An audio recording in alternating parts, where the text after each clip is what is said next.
A muchos nos gustan los superhéroes, y si por algo nos emocionamos mucho los fans de los cómics, es por ver a nuestros héroes favoritos brillando en la pantalla grande. De entre tantos superhéroes que hay, muchos destacan por su popularidad, como Superman, Batman, Hulk, Iron Man, pero uno de los favoritos de la mayoría de la gente, y no me dejarán mentir, es sin duda alguna Spider-Man, o como otros lo conocen, el Hombre Araña. No es sorpresa que cuando la primera película de este superhéroe salió en 2002, recaudara más de $800 millones, que es casi 7 veces lo que costó la producción de la película. He de admitir que Spider-Man es mi superhéroe favorito, y el haber trabajado en la producción de la película fue casi un sueño. Bueno, tanto como trabajar en la producción no lo hice, en realidad solo era un conserje en el estudio de grabación, y también cargaba algunas cosas como materiales y vestuarios cuando fuimos a Nueva York a filmar algunas escenas. Dejando de hablar de mí, es ya sabido que el director de esta película fue Sam Raimi. Un dato curioso, antes de que Sam Raimi fuera el director de la película, se había considerado a James Cameron como el director. Se supone que mucho antes de la película del 2002, James Cameron siempre había querido hacer una película de Spider-Man. En el guión de Cameron, Arnold Schwarzenegger iba a ser el Dr. Octopus, hasta el mismísimo Stan Lee tenía interés en interpretar a J. Jonah Jameson. La película iba a tener a villanos como Electro y el Hombre de Arena. Parecía que iba a ser una buena película. Pero, ¿cuál fue el problema? Porque al final Sam Raimi se convirtió en el director de la película. Las ideas que tenía Cameron eran buenas, además de proponer la idea de que todo fuera más realista, pero el problema estuvo en lo más importante al momento de hacer una película: el libreto. Yo antes no sabía por qué Cameron no fue el director, pero un día me encontraba haciendo mis deberes de limpieza, cuando iba a dejar la basura en el basurero que estaba detrás del estudio, veo que entre asquerosidades y desperdicios se encontraba algo que resaltaba. Era un libreto, leí el título y vi que era el libreto de la película de Spider-Man. Estaba empezando a recordar, antes de todo eso, Cameron había salido muy enojado del estudio y vi que había tirado algo al basurero. Ese algo que había tirado era su propio libreto. Tenía mucha curiosidad, así que no me importó que estuviera en el basurero, pero me guardé el libreto bajo mi abrigo para leerlo después. Continúo con mi día laboral normal, hasta que llega el momento en que detenemos las grabaciones y todos para su casa a dormir. En cambio yo, para mi casa a leer. Llego a mi casa, me doy una ducha, me siento en mi mesa para comer comida china, mientras leo el libreto. Era un libreto de cerca de 47 páginas, pero yo les contaré las partes más importantes. Vi la primera página, y efectivamente, fue escrita por James Cameron. El guión iniciaba mencionando que Peter Parker vivía con su tío Ben y su tía May. Sin embargo, el origen de los poderes de Peter sería un poco diferente. Peter estaba solo en su habitación estudiando, y al parecer era un trabajo sobre animales mutados o algo así. Ahora algo extraño pasó, se tomaban escenas de la parte inferior del escritorio de Peter, donde se veía claramente que había una araña en su telaraña. La tía May entonces llama a Peter para que bajase a desayunar. Peter se levanta de su escritorio pero golpea un poco la mesa, lo cual hace que la araña anteriormente mencionada se caiga sobre el pie de Peter. Baja a desayunar y ahí estaban su tía May y su tío Ben esperándolos. Mientras desayunaban, platicaban sobre la carrera de Peter, que al igual que en la versión final que todos vimos, quería ser un fotógrafo. Así pasaba la escena, platicando sobre cosas que incluso eran irrelevantes para la película, pero mientras hablaban, la cámara enfocaría la araña que se había escabullido por la ropa de Peter hasta llegar a su cuello. En ese instante, la araña muerde a Peter, y este reacciona de una manera brusca. Leí un poco más del libreto, y se suponía que el actor en realidad sí sería mordido de verdad por una araña de verdad. Hasta este punto, ya sospechaba por qué rechazaron el libreto, todo era muy simple y rápido, además eso de hacer que un actor fuera mordido por una araña, no estaba bien ni aunque lo hiciera un doble. Continuando con el libreto, Peter se levanta de la mesa y se va a su habitación para ver lo que le había pasado, y vio que tenía la mordida de la araña. La marca sería bastante grande y profunda, todavía se vería como la sangre saldría por los orificios dejados por la araña. Peter ahora estaba nervioso, rápido investigó sobre los efectos de la picadura de una araña, pero para su mala suerte, las consecuencias eran muy graves, e incluso podría llegar a morir. Pero bueno, es la película del hombre araña, ya sabemos lo que pasaría después. Peter decidió ocultarle esto a sus tíos para evitar que se preocuparan, y se fue con normalidad a la escuela.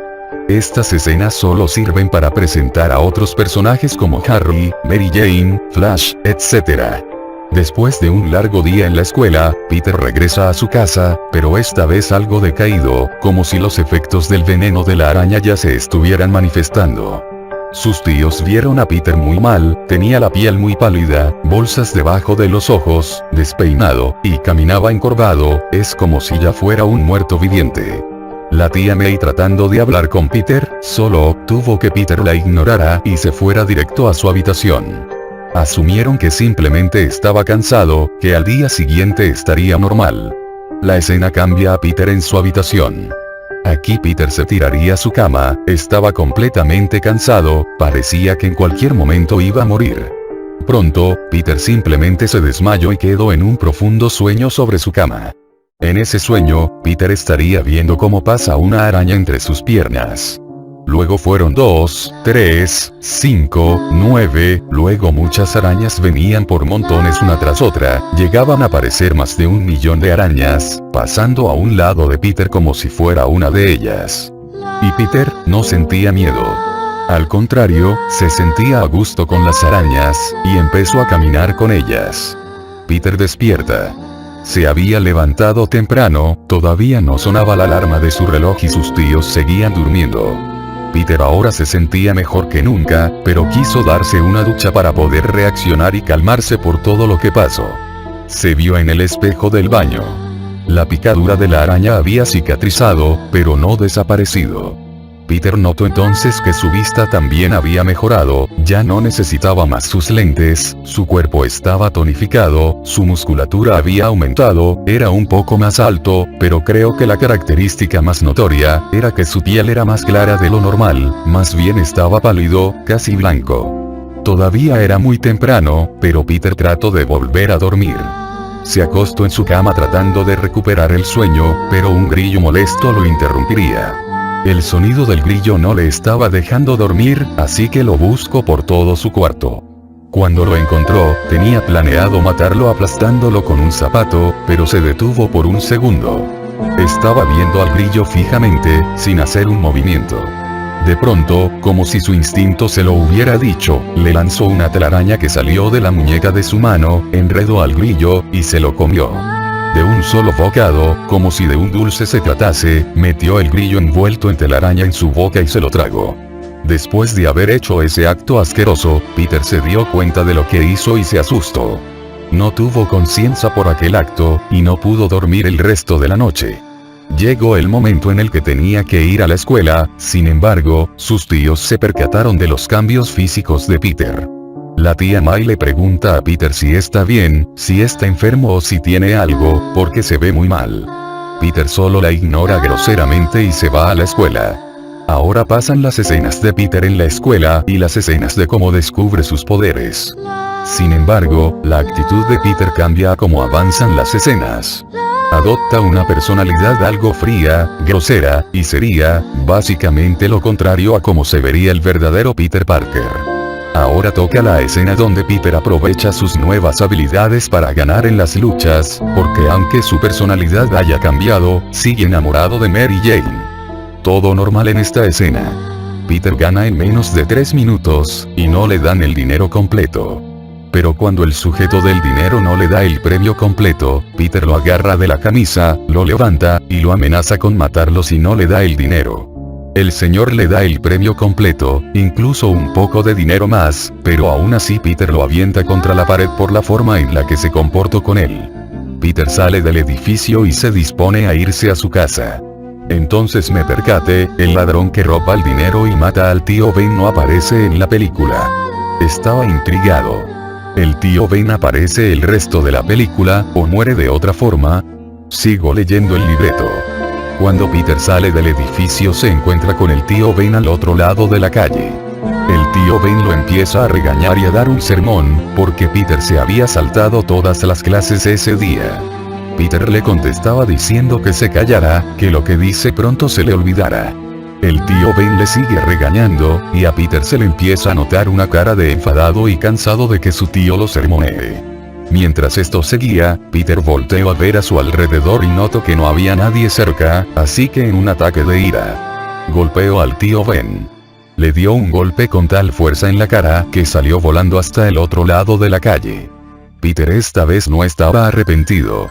Dejó al tío Ben tirado en la calle y se fue a su casa. Cuando llegó, la tía May lo abrazó fuertemente pues estaba preocupada por él. ¿Dónde está tu tío Ben?, preguntó May. No lo sé, no me lo encontré cuando venía para acá, dijo Peter. La tía May entonces decidiría quedarse esperando a que el tío Ben regresara mientras Peter se fue a su cuarto. Mientras Peter subía las escaleras, se veía su rostro y como en él tenía una pequeña sonrisa de satisfacción. Al día siguiente, la tía May se daría cuenta de que el tío Ben no regresó, estaría tan preocupada que saldría a buscarlo sin avisarle a Peter. Las siguientes escenas explican el origen de los villanos que aparecerían en la película. Los orígenes del Dr. Octopus y de Electro serían básicamente el de los cómics, solo que estos dos tendrían su origen en el mismo lugar, o sea, ambos estarían en el laboratorio del Dr. Octopus. Sin embargo, el origen del Hombre de Arena es un poco diferente. El Hombre de Arena se escapó de la cárcel, llegando a una playa, pero esta vez, una playa llena de gente. Se escondió entre la gente, pensando que podría esconderse entre la multitud. Mientras tanto, en un centro de pruebas nucleares, por accidente disparan una pequeña bomba radioactiva justamente en la playa donde está el Hombre de Arena. La bomba cae, y lo que pasa en esta escena me asombró. Cuando la bomba cayera, en realidad se tendría planeado hacer una explosión real, en una playa con personas de verdad. ¿Pero qué mierda?, pensé en ese momento, pero ¿qué pasó por la cabeza de James Cameron cuando planeó esto? Restos de la gente, como sus brazos, piernas, cabezas, etc., estaría dispersas por toda la playa, mientras el Hombre de Arena sale de poco a poco desde la arena tomando forma de humano. Notaba como varios restos de las personas muertas caían desde el cielo por la explosión. A como iba avanzando en el libreto, muchas cosas grotescas y sangrientas como estas sucedían, gracias a los actos que cometerían los tres villanos, hasta que se reunieran y formaran un equipo para desatar el caos en Nueva York. Luego de esto, se ven escenas de cómo Peter aprovecha sus poderes con malas intenciones. Se vería una escena donde Peter estaría espiando a Mary Jane desde su ventana mientras se cambiaba de ropa. Pero en esta escena, no habría censura, se vería el cuerpo completamente desnudo de Mary Jane. Peter hubiera seguido haciendo esto, de no ser porque se dio cuenta de que su tía May no había llegado a su casa. Aunque Peter actuaba como una persona diferente, todavía sentía afecto por su tía. Salió rápido a buscarla por todas partes, pero por más que buscaba y buscaba no la encontraba. Hasta que pasó enfrente de una tienda de electrónica. En las teles que estaban en el aparador de esa tienda, se vería un reportaje que decía que encontraron el cadáver de dos viejos en la calle. Según el forense, uno había muerto por un golpe brutal en la cabeza desde la noche anterior, mientras la anciana habría muerto de un infarto por ver el cadáver. Peter estaba triste y enojado. Esos dos viejos eran sus tíos Ben y May. Él los había matado. Él tenía la culpa de esto. El coraje inundó todo su cuerpo, y se fue corriendo hacia su casa. Peter no sabía qué estaba pasando. Sentía que su cabeza iba a explotar por tantas cosas que pasaban por su mente. Estaría corriendo y destrozando todo por su habitación por el ataque de locura que tenía. Incluso llegaría al punto donde encontraría un avispero y se comería todas las avispas, atrapándolas todas con sus telarañas. Peter volvió a estar cuerdo luego de desahogarse. Se dio cuenta que este no era él. Que sus poderes debía usarlos para otra cosa en lugar de beneficio propio. Desde este momento veríamos cómo fabrica su traje, y el nacimiento del héroe. El Hombre Araña. Peter, ahora el Hombre Araña, tenía un solo objetivo. Acabar con el mal de Nueva York, aunque tuviera que matar a los maleantes para eso. Peter abandonaría su casa, y estaría viviendo en el bosque a las afueras de la ciudad, comiendo basura, cazando insectos y animales para sobrevivir, y cuando matara a algún criminal, comer sus cuerpos muertos y putrefactos. Sí, Peter ahora defendía la ciudad de cualquier mal, pero aún así, él ya había cambiado mucho, y no podía volver a ser el mismo Peter de siempre. Ahora pasan puras escenas de relleno, viendo cómo el Hombre Araña salvaría gente, hasta que llegamos al punto donde se enfrenta a los 3 villanos. Estas escenas son normales, batallas entre el Hombre Araña venciéndolos uno por uno, y salvando a Mary Jane. Uno pensaría, que ahora toca la escena romántica donde Peter y Mary Jane se besan, ¿verdad? Pues no exactamente. Mary Jane se acerca al Hombre Araña lentamente con la intención de agradecerle, pero Peter la agarra bruscamente a Mary Jane del cuerpo, y se la lleva columpiando entre telarañas hasta el punto más alto del puente de Brooklyn. Mary Jane estaba sumamente aterrada, pensando en lo que le iba a pasar. Peter crea una red gigante donde deja acostada a Mary Jane. Ella le pregunta al Hombre Araña qué estaba pasando, y él como respuestas, empieza a hacer unos movimientos extraños, como una especie de ritual o baile. Cuando continué leyendo descubrí que lo que estaba haciendo era un ritual de apareamiento, típico de las arañas. Mary Jane en vez de asustarse soltó una pequeña risa, y Peter interpretó esto como una aprobación para empezar a aparearse. Así es. Como lo escuchaste. James Cameron tenía planeado poner una escena donde Mary Jane y Peter tenían sexo, en la cima del puente de Brooklyn. Pero ¿qué carajos? Esto obviamente no lo podían aceptar. Sin embargo, esto no es lo peor. Después de esta extraña escena, el Hombre Araña habla y le dice que es Peter Parker, a lo cual Mary Jane se asombra y le dice que se quite su máscara porque lo quiere ver. Cuando Peter se quita la máscara, pasaría la escena más grotesca de la película. Se quita la máscara, y queda expuesta una cara toda extraña, asquerosa y deforme. Si vieron la película de La Mosca de 1986, podrán darse una idea de la apariencia de la cara de Peter en ese momento. Mary Jane ahora sí estaba asustada, bueno, ¿quién no lo estaría después de saber que tuvo relaciones con un monstruo mitad hombre mitad araña? Peter al ver su reacción, supo que no podía dejar que Mary Jane se fuera y le dijera a todos de esto. Así que Peter enredó a Mary Jane con una telaraña, y poco a poco, con grandes mordiscos, se comió entera Mary Jane. Y así terminaría la película. Quedé tan asqueado que vomité la comida china que estaba comiendo. No podía creer que casi trabajo en el mismo estudio que el enfermo de James Cameron. Tiré ese libreto, pues no tenía nada que hacer con él. Sigo trabajando como conserje en estudios de cine, con el paso de los años he avanzado en este medio, pero ahora trato de no involucrarme con gente extraña, o con proyectos tan bizarros como lo fue, la verdadera película del Hombre Araña.